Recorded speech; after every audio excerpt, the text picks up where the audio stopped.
sun is shining. It's beautiful out. The cosmic green light is in the air. My Uber almost ran a red light, caught herself. It stopped in the middle. Luckily, there's no traffic that went the other way.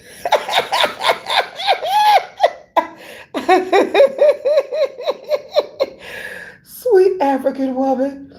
Uh, she loved to talk. She said, "Oh, the grounds for the library is so gorgeous and beautiful." It is, actually. This is the new library. Um, yeah. I said, "Girl, this one's great, and you should also see the ones downtown." I also like the one in what we call the hood.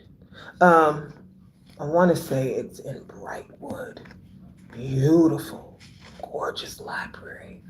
Lots of historical African American moments on the wall talking about our story.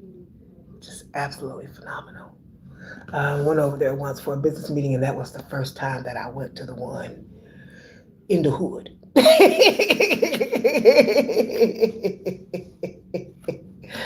uh, yes, phenomenal.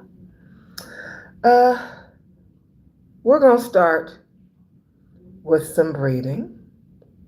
We're going to do the scriptures, welcome chat members, hello. And then we're going to talk a little bit about what's going on in life. And then, of course, we're going to get into our spell work for today. Isn't it awesome? All right. Ooh, delicious. Okay. Deep breath.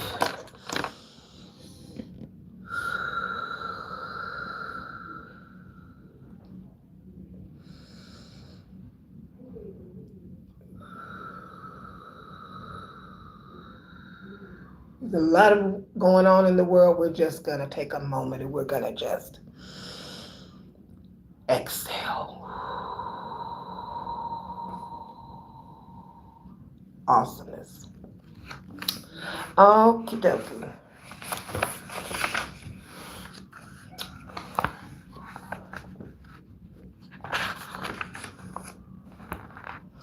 These spells are working pretty fast. Welcome to day 35, boo.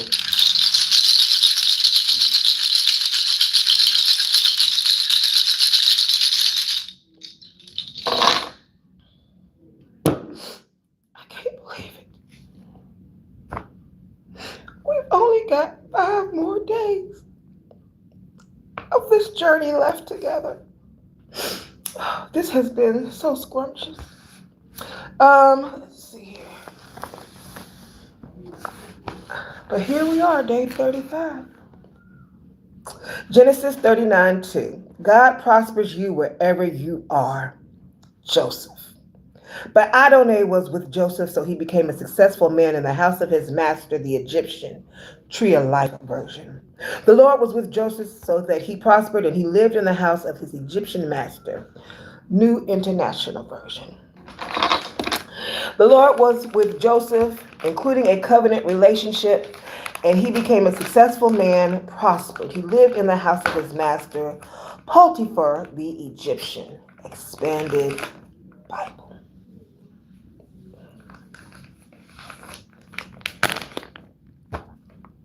First of all, rest in peace to my grandfather on my mama's side, Joseph.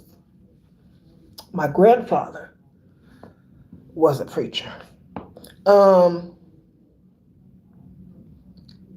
Married to my grandmother at 16, who bore 11 of his heirs. Yes, Joseph. I think of Joseph, I think of the many coats of color. I think of the assignment that he was given in the Bible.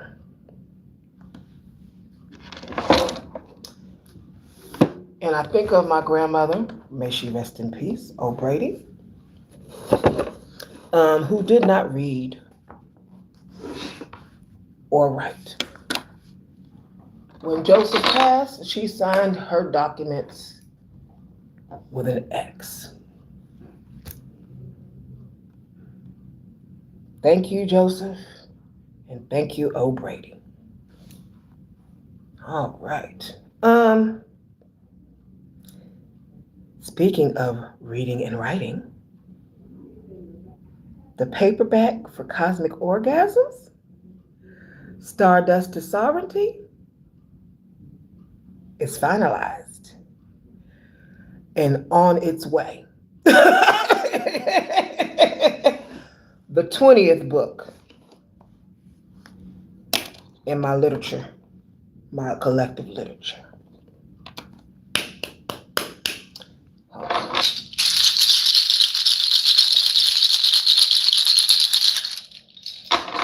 All right. I'm going to greet chat members now. Let's see who we got in the room. Oh, hello, Air, R-U-B-E-R. Hello, Sweetness. And hello at Potato-Bay. Hey, Bay. Welcome, darling. All right. I will make sure to post the link. I've already sent the link out to a few people who are interested in supporting the business. All right. I've already been invited to speak at an engagement. I will have more details on that engagement next week. I have not spoken at an engagement or event since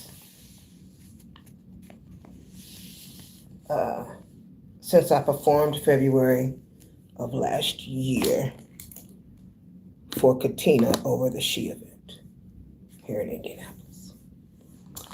This is going to be a different crowd, and I am called to speak on identity and distractions. Okay. I've already started writing the material for that. I'm waiting on how much time I have to provide the material. All right. Again, I will have some details for you next, at least by the middle of next week. Okay, it's a huge opportunity. And it's a different crowd than I'm normally accustomed to teaching, because I teach normally on erotica, or I do erotica pieces, things of that nature, where I'm in a club environment. It's going to be different. So that's all right. We welcome the invitation. Yesterday we did immersion. Let's see. I printed some because I wanted to talk about. Oh, beautiful. All right.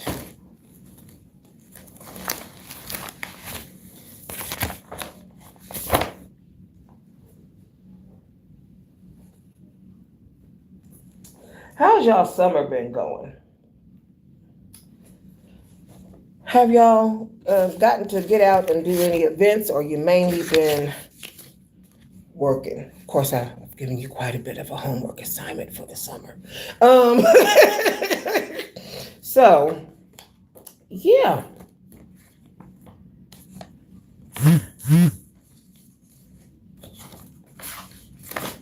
This has been and this homework assignment was certainly not light. this homework assignment was heavy, to be quite honest.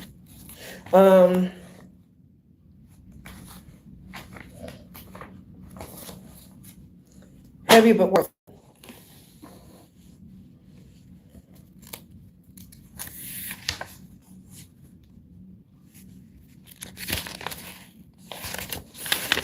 All right, that's the material I'm working on for next weekend for knowledge. We discussed identity, distractions, cults, and we did cosmic cleaning week 1, days 1 through 5. Okay?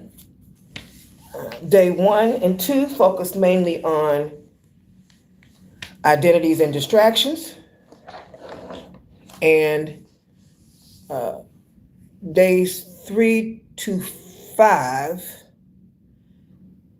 focused on cleaning the cosmic house, all 12 planetary houses. Awesome. Just a reminder. And then we did wealth mastery.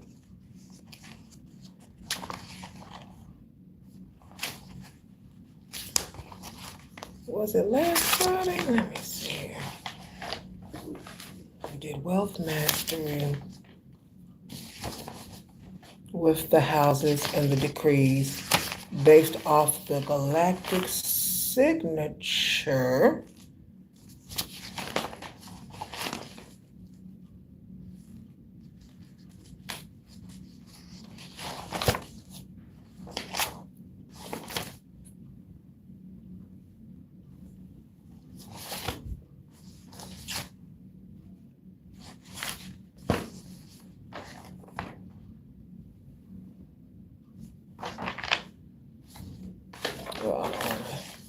Spend too much time looking for it. I will have to get that to you on Monday, but I believe it was the one called I Am a Wealth Master. I believe that was the spell. Uh-oh. Excuse me. We're going to dive right into some of these scriptures that Reverend Valerie Love has been discussing. Now, I was listening this morning, and I am sure, well, yeah, there will be. There will be some extra conversation because the man that we are discussing in 2 Kings, I had a lot of questions. And if you are reading the Bible every day and you come to 2 Kings, I'm sure that you may have some questions as well. So I'll discuss what I have so far, and then once I've gotten all my questions answered that are running through my brain, I will be back to discuss those with you. All right. Before we get started, when I was growing up and I was living in Stuttgart, Germany, on the fort, I would sneak horror books. Because my folks, they always guarded what I would be reading. But I loved horror books, Stephen King in particularly. I would borrow them from the girls at my school. I would go home and I would be under the covers, and I had a nightlight and I would read with my nightlight. And then I would sneak out and I'd go to the kitchen and I would get something to eat and I'd bring it back and I'd still be under the cover instead of popcorn. And I would be reading that book till it was finished, and then I would hide the books I would hide the books under my mattress.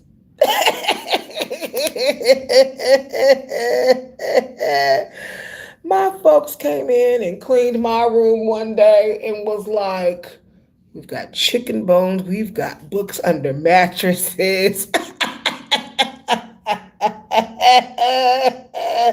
We've got this, we've got that. And I got into trouble. Now, I don't read much horror nowadays. At least I didn't think I did. Until, as a matter of fact, during a movie one time, my sister took me to a movie one time, and it had so much adventure and excitement in it. It was about the end of the world, and they were running from something, and they got on ships so they could avoid uh, being caught up in the end of the world. And baby, I tried to squeeze the mess out of my sister's hand. She says, she she says, well, we know we can't take you. I'm the one in the theater who's talking out loud and jumping in my seat. And so it's been a moment until this year when we started reading the Bible. I was not really doing horror movies. Sinners, I didn't really consider a horror movie, even though it was in that category. Okay? All right.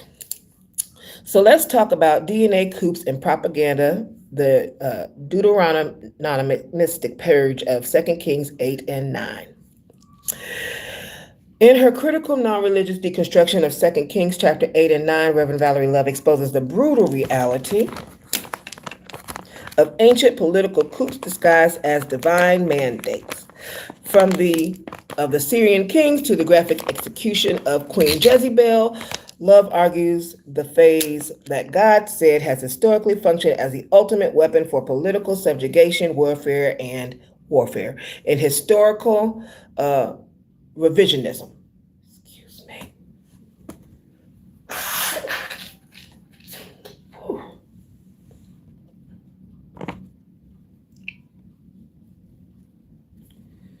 All right. When exploring the historical books of the Hebrew Bible, it becomes increasingly difficult to distinguish between divine theology and raw political propaganda. In her latest deconstruction of 2 Kings chapter 8 and 9, Reverend Valerie Love steps directly into DNA multinational power struggle. Leaning heavily into the reality of ancient statecraft, Love highlights a dangerous historical pattern where whenever ancient figures claimed a monopoly on the voice of God, God said it almost universally serves as a precursor to slaughter, regimen change, and the erasure of political enemies. The Syrian coup, by wet cloth. Chapter 8 opens with Elisha traveling to Damascus, where King Ben-Hadad of Syria lies ill. The king sends his trusted official, Hazael, with lavish gifts to ask the prophet if he will recover. Elisha's response is chillingly dualistic. He tells Hazael to inform the king he will recover, but privately tells Hazael that the king will, in fact, no longer be alive, and that Hazael will become the next ruler of Syria, going on to commit horrific atrocities against Israel. Hazael's prompting and the slaying method is what we're going to call it for YouTube. The Syrian regimen change. Elijah's prophecy, Hazael smothers King Ben-Hadad's. Elijah's prophecy sparks political ambition and validates a co-op. I called it a coup earlier. A co-op. Hazael smothers King Ben-Hadad with a thick wet cloth to seize the Syrian throne. Hazael returns to the palace, tells the king he will recover, and the next day smothers Ben-Hadad with a thick wet cloth, immediately seizing the throne. As Love notes, this is a classic political. Elisha's prophecy functions less as a magical prediction and more as a catalyst, giving an ambitious political insider the psychological validation needed to execute a co-op. I wonder if that is a French word. Co-op.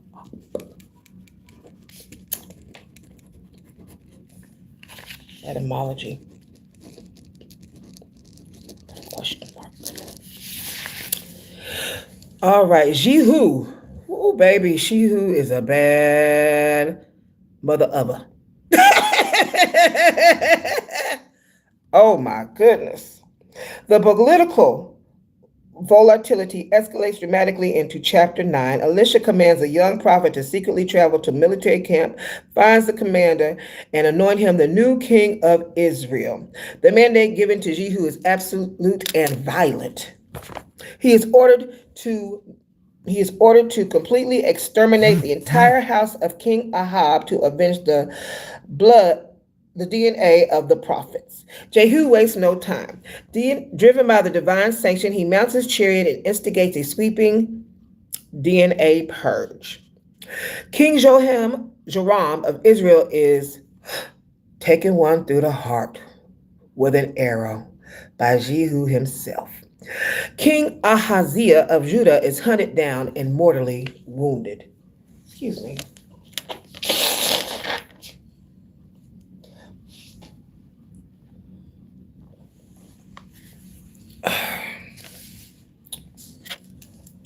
Queen Jezebel, the high priestess, is betrayed by her own palace eunuchs. Thrown out of a high window, trampled by horses, and her body is left to be eaten by street dogs. That's a discussion for a different day. The men get concubines and wives. The women get eunuchs.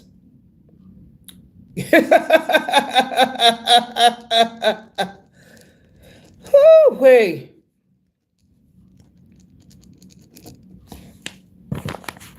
We might have wanted some. I'm just gonna keep on moving. Nothing like a little variety and spice of life. All right. Jehu's purge strategy, divine mandate, political result. Exterminate Ahab's line, consolidates absolute power. Exterminate Ahab's line to avenge the prophets, religious justification. Political result, consolidates absolute power, eliminates royal rivals, and secures the military throne. Love points out the immense danger of this narrative device by framing a military co-op as a direct order from Yahweh. Jehu effectively immunizes himself against war crimes. Any political rival he takes out is framed not as an act of ruthless ambition, but as an act of religious piety. Rewriting Jezebel, History versus Victor's Propaganda. Perhaps the most crucial segment of Love's critique focuses on the historical revisionism surrounding the high priestess Queen Jezebel. In religious rhetoric and Western vernacular, Jezebel has become a misogynistic archetype for a deceptive, sensually promiscuous woman practicing witchcraft.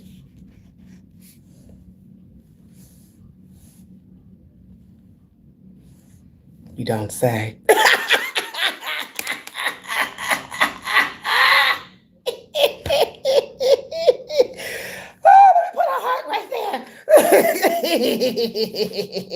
Okay. You don't say it all, baby.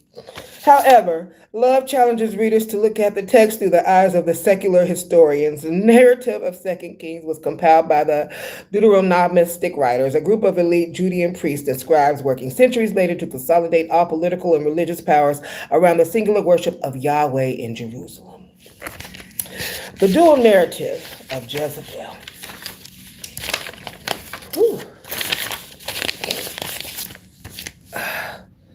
Deuteronomistic text versus secular history. A wicked foreign temptress introducing idolatry and sorcery to undermine Israel. Secular.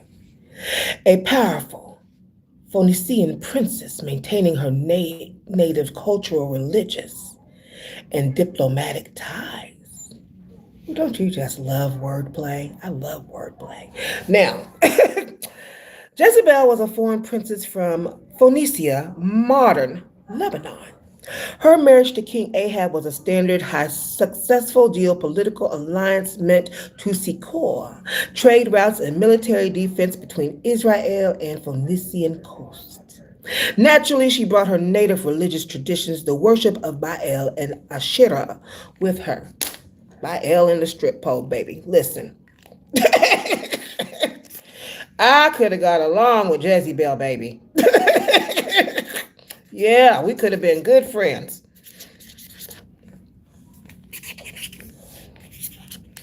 She talked my language.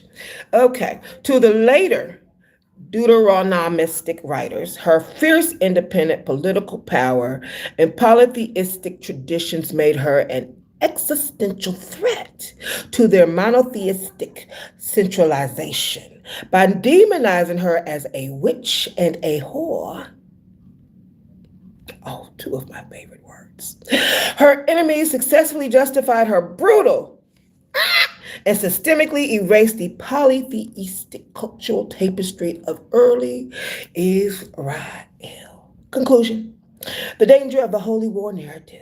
For modern deconstructors like Valerie Love, 2 Kings 8 and 9 serve as a profound warning about the intersection of religion and state power.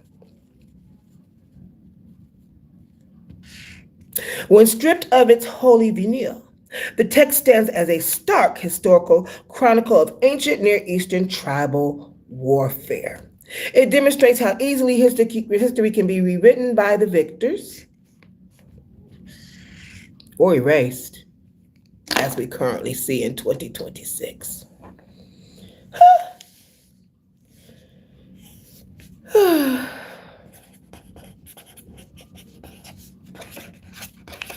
As they continue to do. All right.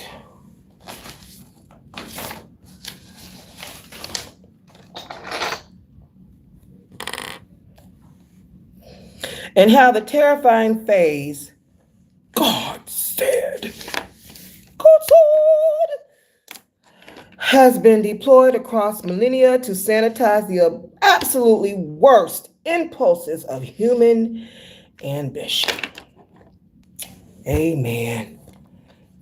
And a soul clap. All right. Before we move to the next session, let me see who's in the chat, and then we'll start on the next section. I'm a little dry. Just gonna put some little tea tree oil on. All right.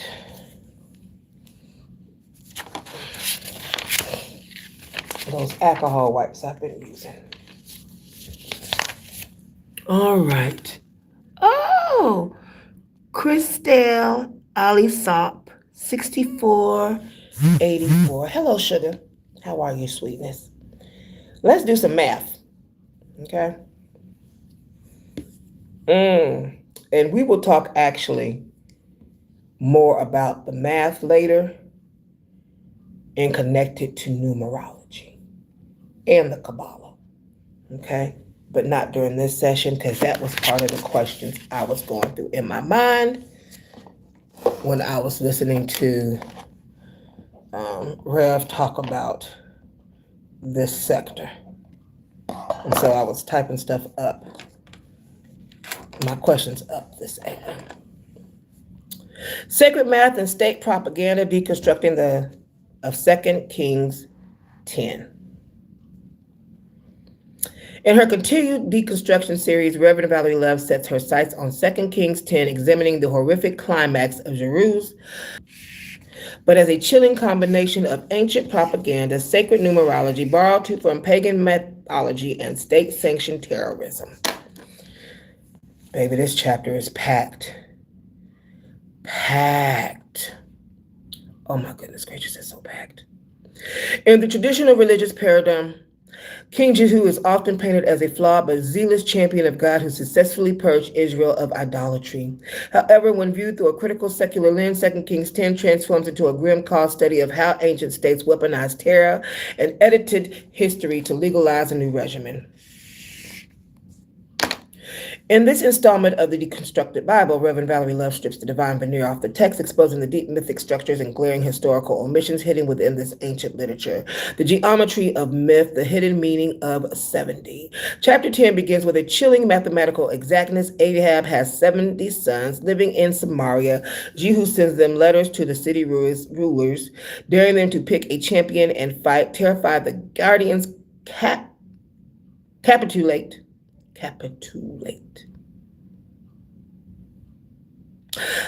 All 70 princes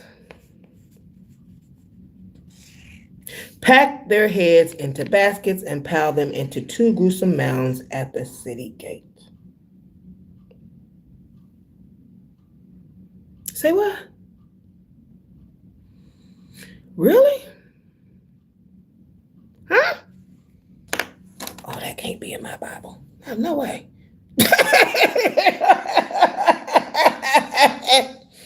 Serious? Is that where we're going? Apparently that is where we are going. The evolution of the 70 heirs. We're going to pause. We're going to pause right here.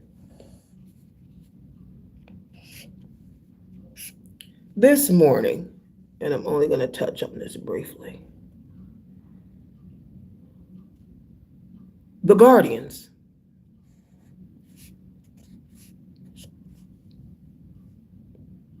The guardians. The foster mom. The foster dad.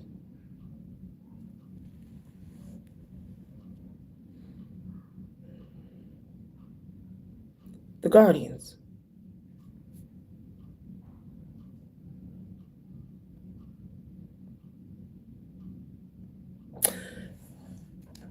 These baskets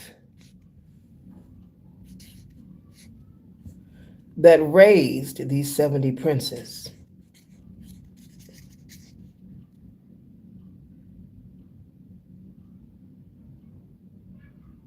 the guardians. They packed them. They carried them.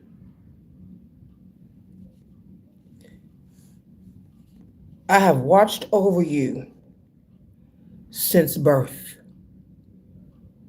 or whenever you came into my home. I have watched you. I have guarded you. And now all of a sudden, I have fed you. I have clothed you. I have sent you to get an education. I have raised you to be a prince, a royal heir.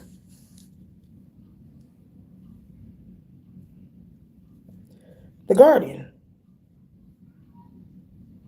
I now pack your head, place it in a basket, load it on whatever it is I need to use for transportation during this time frame, and I carry it, separating it into 2 gruesome mounds at the city gate.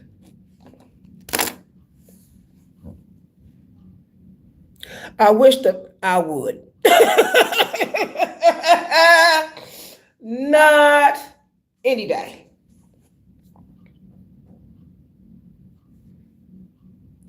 The guardians. Oh, sure. Sure, honey. Going to put some things into some schools, huh? The guardians. We're going to make it a requirement, huh? The guardians. Baby. Ooh, wee. Ooh.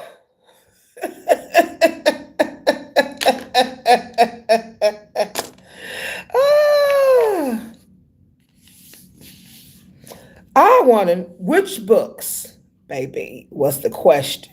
And we will talk about it later. Which books are y'all going to make?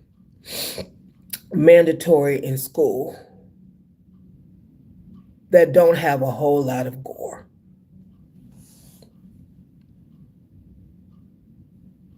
The Guardians. Whew, whew. All right. Nobody sees anything. We need some mental checks. Nobody sees anything with this mindset yet. No mental checks going on. Some analysis, some psychological analysis.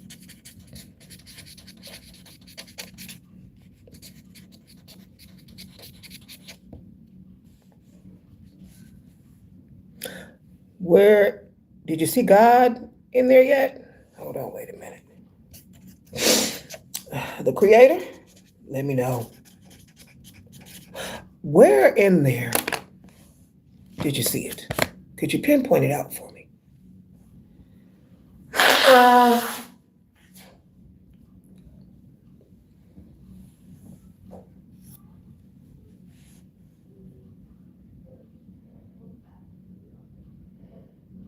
Doesn't sound like a very loving God. It sounds like a whole lot of other things. Sounds like a God of war.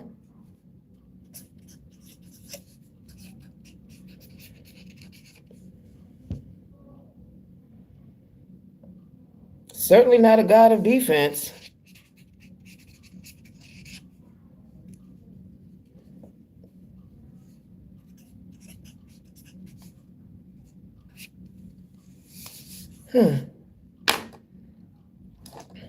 No conflicts there at all. No household conflicts there at all with the Guardians.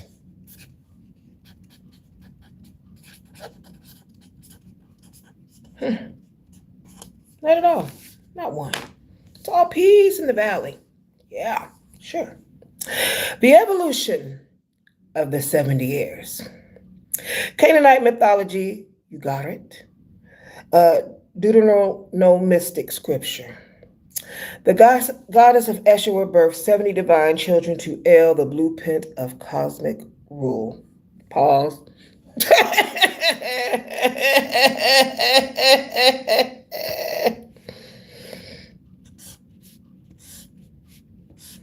Cheryl, we need to have a talk. Cause ain't no way. Woo, baby.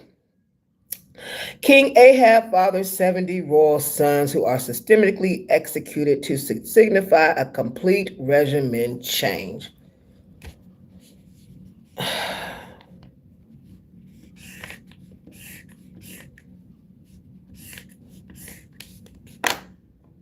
You know what, right now, I am so thankful that young ladies, I'm thankful for the time I grew up in where we were taught about life, the birds and the bees, how we got here. And then not only that, we were taught what to do as women, not just in regards to not getting diseases or anything, but birth control. Thank you for IUDs. Thank you for pills, birth control pills. Thank you, back in the day, Depo-Vera. Thank you, condiments that we slip on, maybe two if needed. Thank you for Planned Parenthoods. Thank you for neighborhood clinics. Thank you to people who were down there at the library handing out condiments and every other organization that does the same thing. Thank you. 70. Oh, okay. Thank you. Thank you for freedom of choice.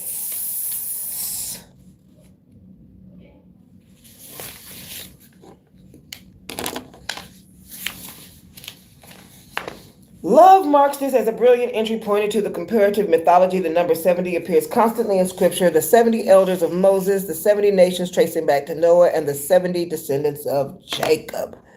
We're going to dive into that a little later. I don't know if it's going to be today, but it will be later because I've already started deciphering there. As historical scholarship in the Ugaritic text review, I hope I'm saying that right. Ugaritic text reveals this isn't random. In ancient Canaanite pantheons, the supreme mother goddess Asherah and the high god El were said to have 70 divine children. By recycling this number, the biblical authors were utilizing an established sacred literary trope. Ooh, tropes. Wiping out 70 sons wasn't just a literal body count to an ancient audience. It symbolized the complete systemic shattering of old cosmic and political order. Jehu's purge, the mechanic of religious terrorism. What followed the execution of the princes is an absolute, well, it wasn't a swimming pool full of liquor. It was a swimming pool full of something, but liquor wasn't it, baby. Jehu intercepts and slaughters 42 royal relatives of King Ahaziah of Judah, then rides into Samaria to wipe out any remaining allies of the house of Ahab. His coup reaches its terrifying zenith where he orchestrates a massive deception. Jehu publicly claims, Ahab served Baal a little. Jehu will serve him much. He calls a mandatory national assembly for all the worshippers of Baal, packs them into a single temple, seals the exits, and orders 80 armed soldiers to take out every single person inside. You know, Rev has been calling this the Game of Thrones. That don't have nothing. Never watched the Game of Thrones. I think this is the most scariest horror I have ever read. Jehu's purge sequence. Ooh. 70 princes, the same to 42 relatives, and they're all the Baal worshipers. Mutilates rivals, cuts off alliances, eliminates faith base.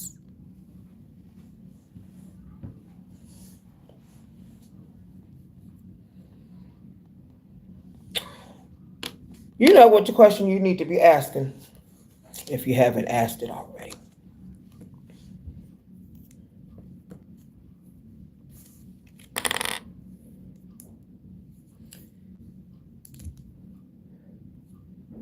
If the Creator made all of us different and diverse and with variety,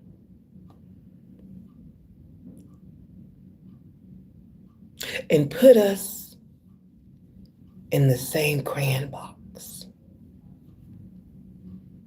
You know that big crayon box got all those big different crayons in it. To play, to color together, to whatever together. Or if you don't want to use the crayon box.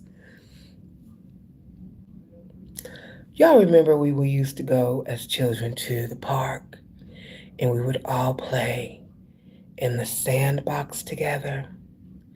And all the pieces of the sandbox were different shapes, different colors, different textures.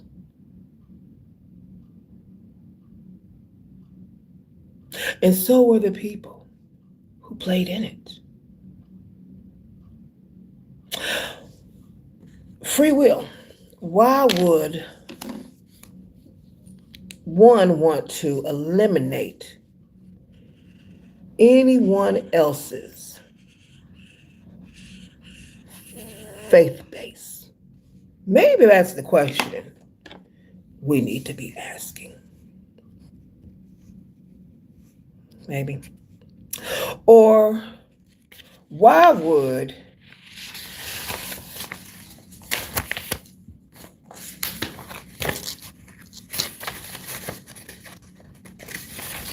the guardians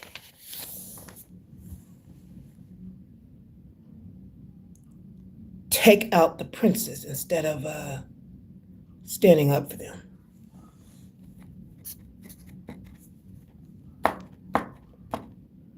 If you're willing to do that, what else are you willing to do?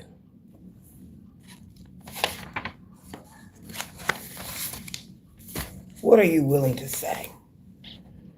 What kind of statements would you make on national television that involves you and your sons?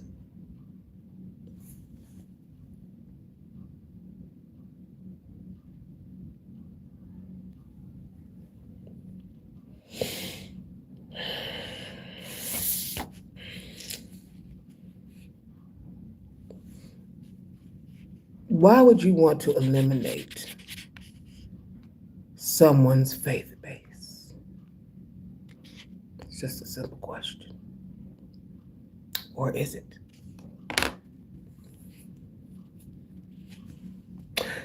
This creator has gone through a lot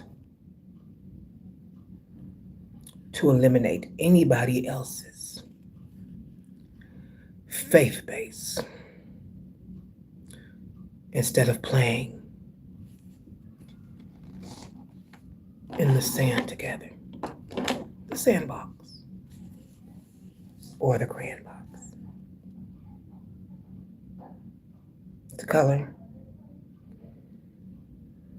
some really gorgeous pictures instead of this type of picture. All right. Whew. Love rejects the theological justification that this was a holy cleansing. Looked at objectively, Jehu acts as a textbook terrorist and usurper. He weaponizes religious fanaticism and orchestrates a systemic political purge,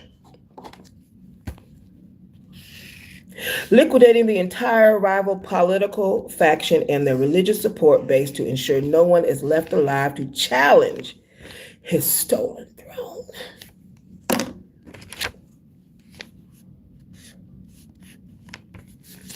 Oh yeah, sounds like harmony and peace to me.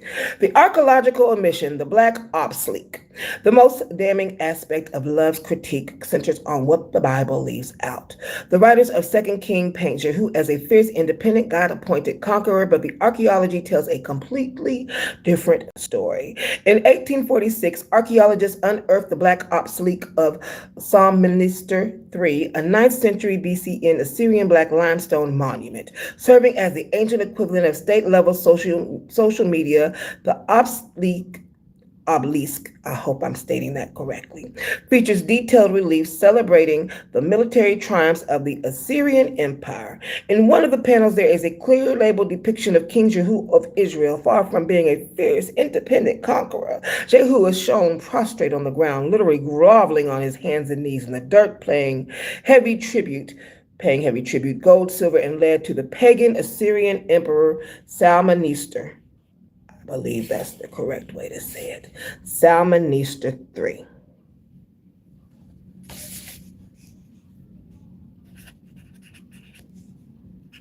I'm going to call it obelisk. All right.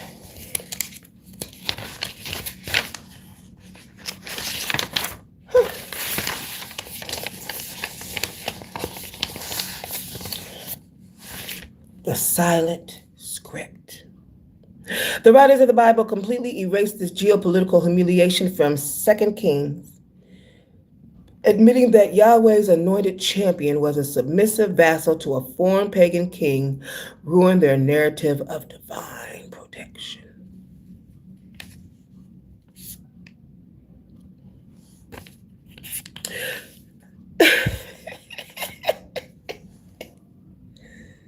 You know, I always said I wanted to read the Bible, but I would start on the Bible and I would get so bored. And I couldn't understand why it was the number one sold book. But I would put my voodoo cards in the Bible. And certain parts of the Bible, I would pull the card out and read what the voodoo card was by. And I kept the Bible at my ancestor altar. Because at each altar that I had, I kept different types of books. So my ancestors' altar had the Holy Bible, and it also had a hymn book that was gifted to me from a friend when I would go to do plays at her church. So,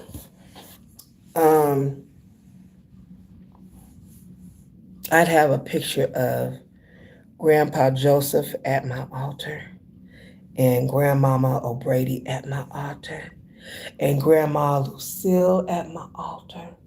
And I had a few friends that had passed, and so I kept them at the altar as well.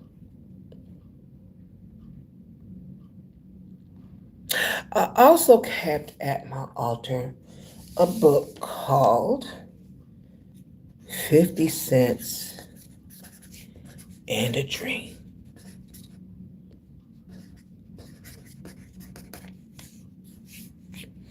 And at my altar, I made sure I had mirrors for mirror magic, moon card, and tarot. And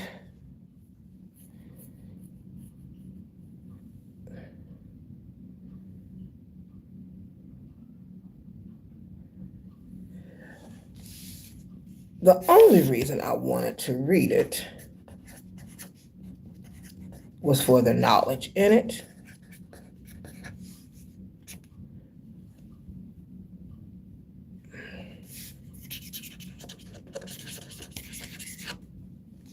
And to be able to do what I'm doing right now with it.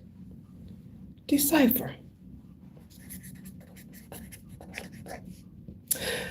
I want to say it's been about, was it 2015? It might have been about 2016. And on the way over here, I thought about this. When I first had my bariatric surgery, I would do a lot of walking. Because before the surgery, I couldn't hardly walk 5 minutes without having to sit down somewhere. So after my bariatric surgery, after I got through with that, after I got over the rhabdomyolysis, after I took a year of healing and doing yoga, I went, it's called Newfields now. It was like 10 minutes from the house. Museum of Art. I could either take the bus there or I could drive there.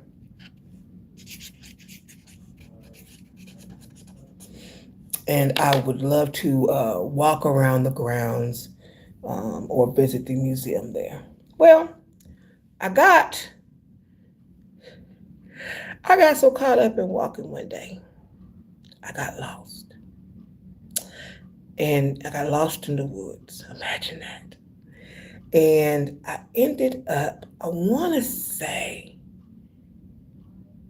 It was a back of a building at Butler University. My papa graduated from Butler. It's one of the places he graduated from. And I was like, oh, well, I'm over here. Let me see if I can find my way back to Newfields. Without any direction, without a phone or any of that, because I was enjoying nature. And I passed by, I think it's called a theological seminary. And I was doing some praying at this time because I didn't know how to get back to Newfields.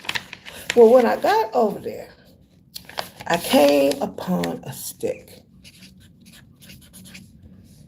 a walking stick, because by this time I had walked about 2 hours. And I still have that stick to this day.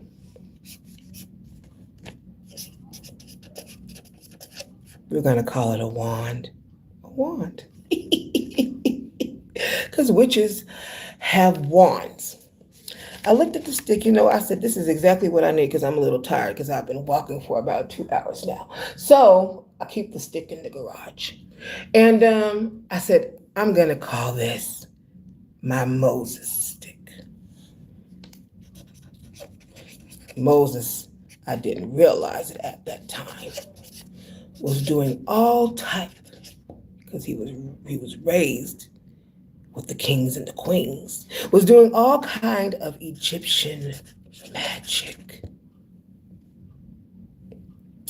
So my Moses stick. So I got my Moses stick. I found some folks, and they taught me, they walked me through how to get back to Newfields. Magical Moses. All right, tearing down the dogma. I'm here for it. For love, 2 Kings 10 offers the perfect roadmap for total Bible deconstruction. When read with blind dogmatic faith, the chapter is a horrifying, contradictory endorsement of mass slaughter in the name of a benevolent creator. But when paired with historical scholarship, comparative mythology, and archaeology, the text shreds its religious authority and becomes something far more human.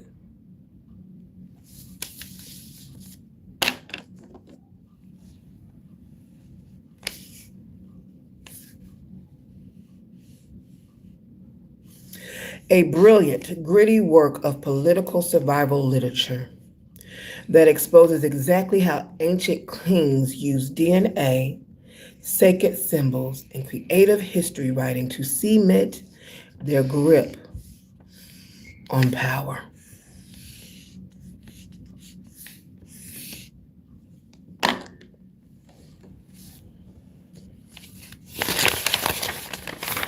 Nope, I didn't go to theology school. Sure didn't. But I can read.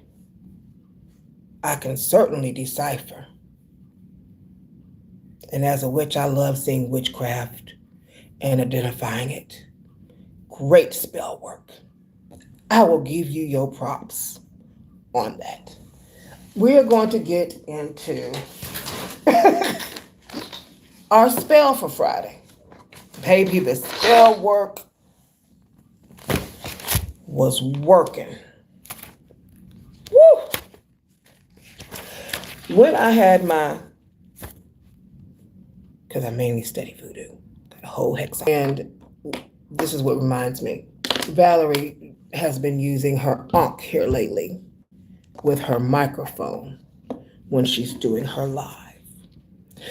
And I got a chicken foot. I got the cross on it. I've got some gems. I got a red gemstone in it. And I've got the feathers going out of it.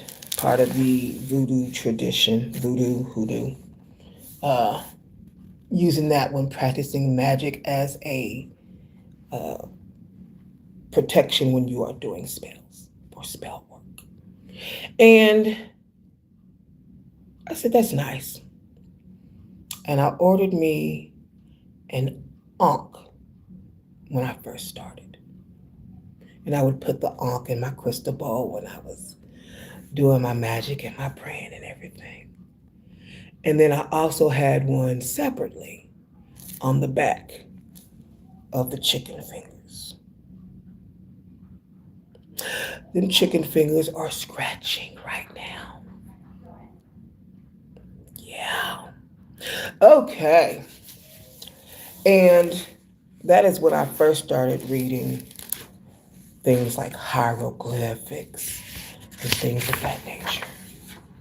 And I wanted to be able to do, like I said, exactly what I'm doing now. Decipher.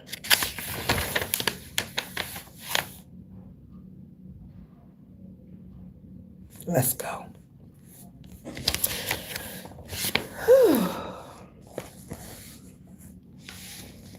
This is going to give both of us some time since we've been doing this for 35 days before we do some more serious reconciliation.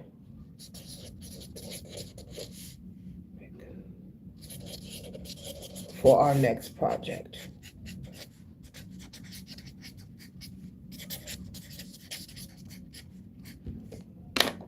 M.I.F.I.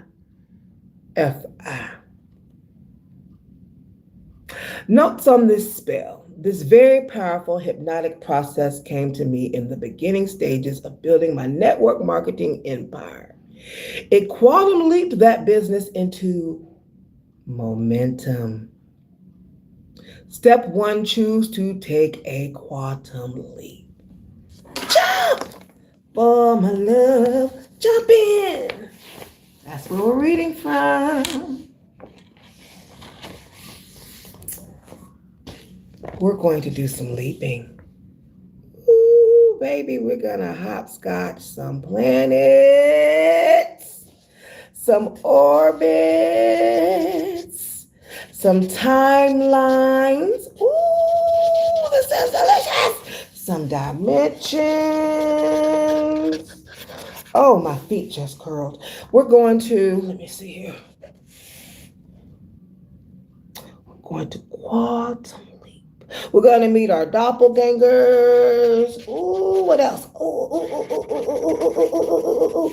wait. Planets, orbits, timelines, dimensions. Ooh, stars. Milky Ways. Hold on, wait a minute. Comets. Ooh. Eclipses. Hold on, wait. Quantum leap. Geography. Earthly. And in the cosmos. Oh, this is good. Ooh, my creator, I could speak in some. Ooh, Shanetta. Let me see. Is there anything that I'm leaving out? Quantum leap. Hold on, wait. Solstices. Equinoxes, quantum leap. All 12 portals.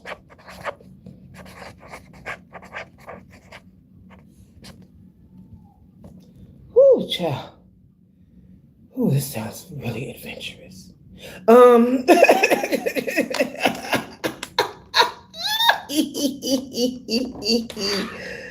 Quantum leap. Let's see, is there anything else I'll check and see if I forgot anything later. Anything.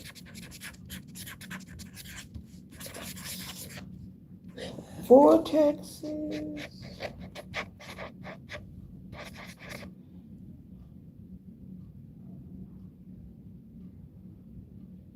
Black hole exiting. Quantum leap.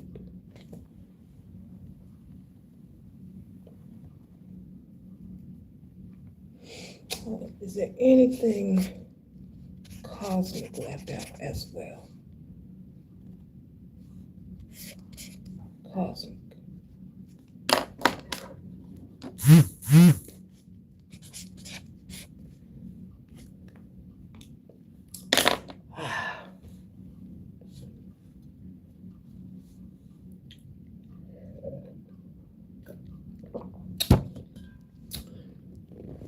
Pray to be divinely guided in everything you think, say, and do in your business ventures, financial affairs, and wealth creation.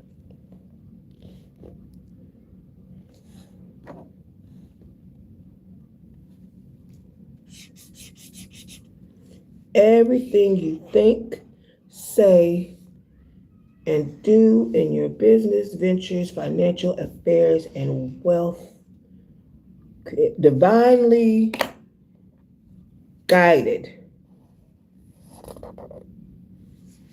by the spirit team that you chose on day 5.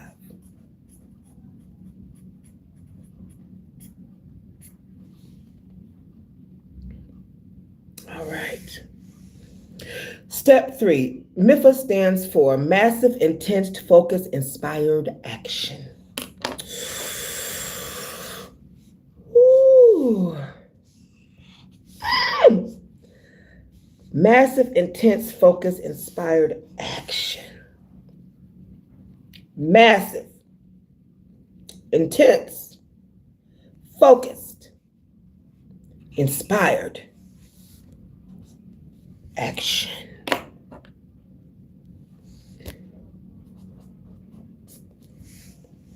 Use MIFI to kick off any business venture or to exponentially expand your business in a short period of time. In this spell, you will use MIFI for 90 straight days. Baby, you got a lot of work to do. We got a lot of work to do.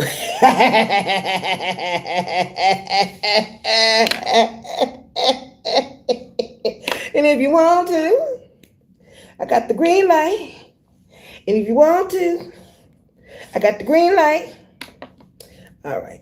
It is important that you go for 90 days straight and do not take weekends off. Select your start date on the calendar.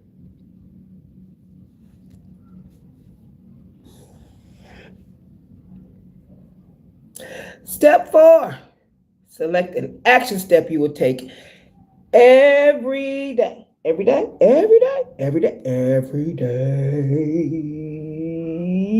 for 90 days straight that you know will catapult your business. We know what to do. The issue is we don't do it. MIFI ends this issue by giving you one simple action step to take each day. Write the action step into your wealth grimoire.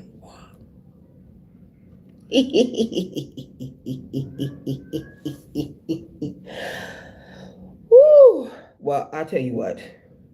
I'm already working on the next book. So, and some other things. So, yeah. Each day, one simple action step. You know what? I should make a list, example list of action steps. Let me write a little note here.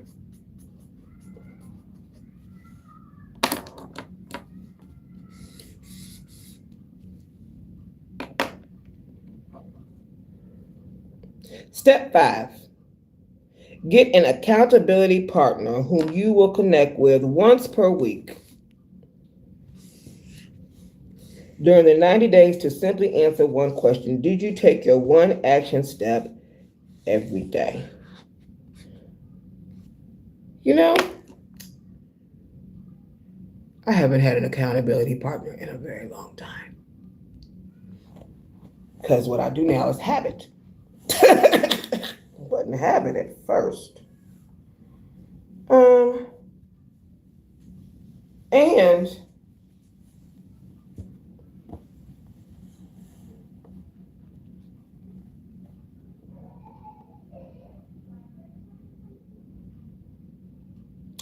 I love what I do.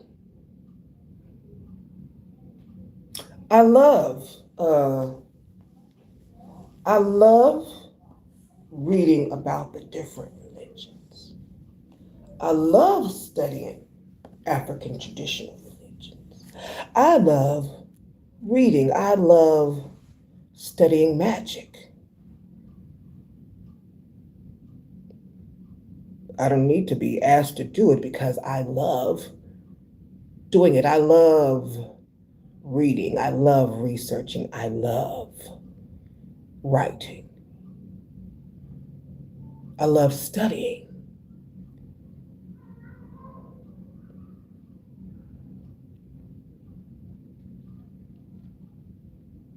If I didn't love, I wouldn't have 20 books. If I didn't love, I wouldn't have albums.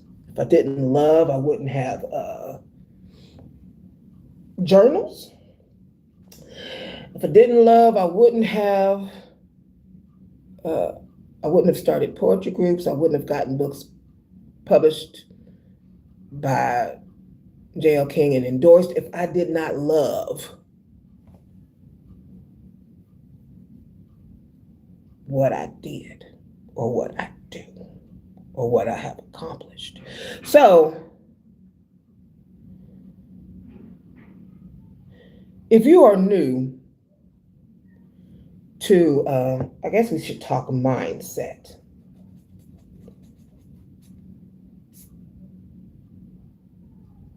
Mindset as far as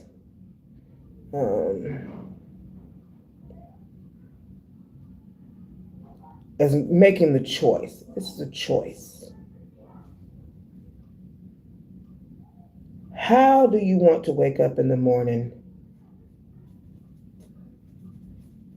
What does your life look like at the end, the finish line?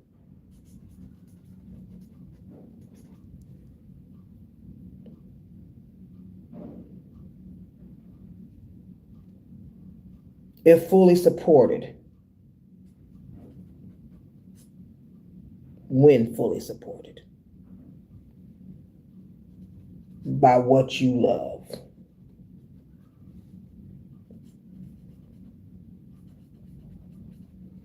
And the ye sowed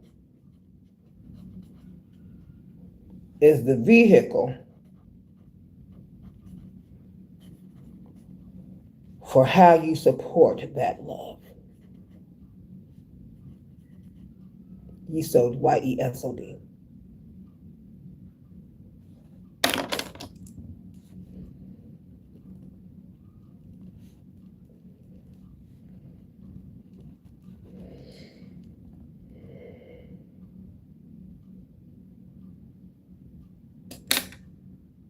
If I forgot anything cosmic, kindly let me know because I wrote it on my Grimoire notes page.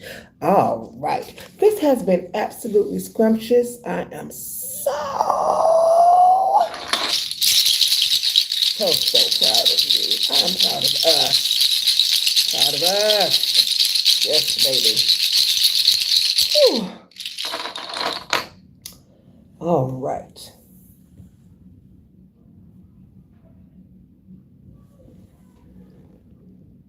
This is lovely. I hope you have a fabulous weekend.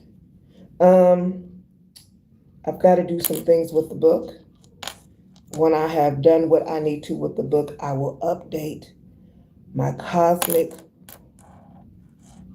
orgasms playlist with what I put in the book. Yeah, it was very detailed. I had a lot of requests of the universe that I needed to talk about. Yes, I don't have problems. I don't file complaints with humans. I say, look, universe, stratosphere. Need to list all three.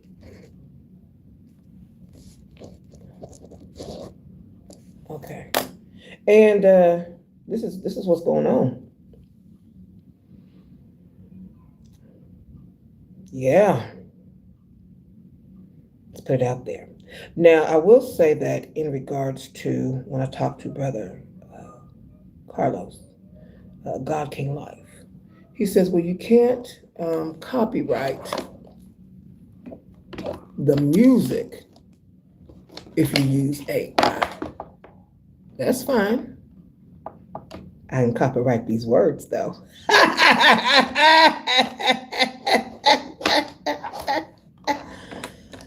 You can always change the music up later. Called a remix. And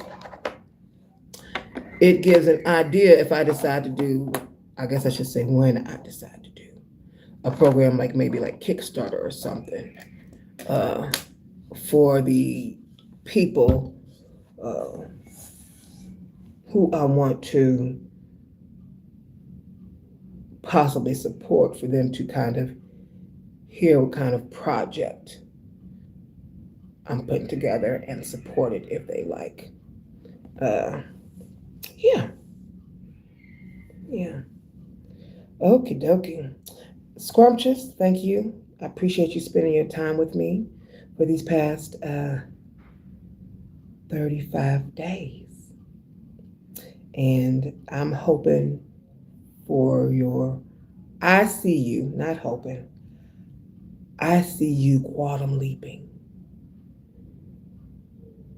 Quantum leaping, I can't wait to write up a piece of this.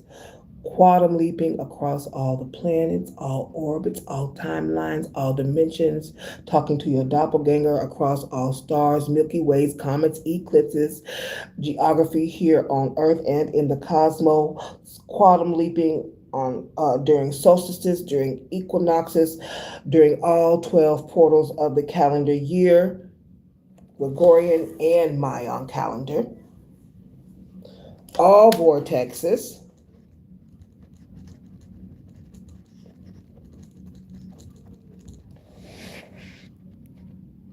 and exiting all black holes of lack.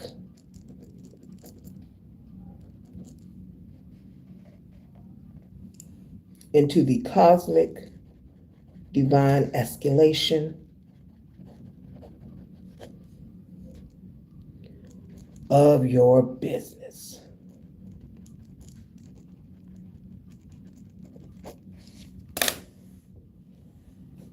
Ooh. Yeah, that tastes delicious. And I'm going to end it there. Thank you so much. I greatly appreciate you.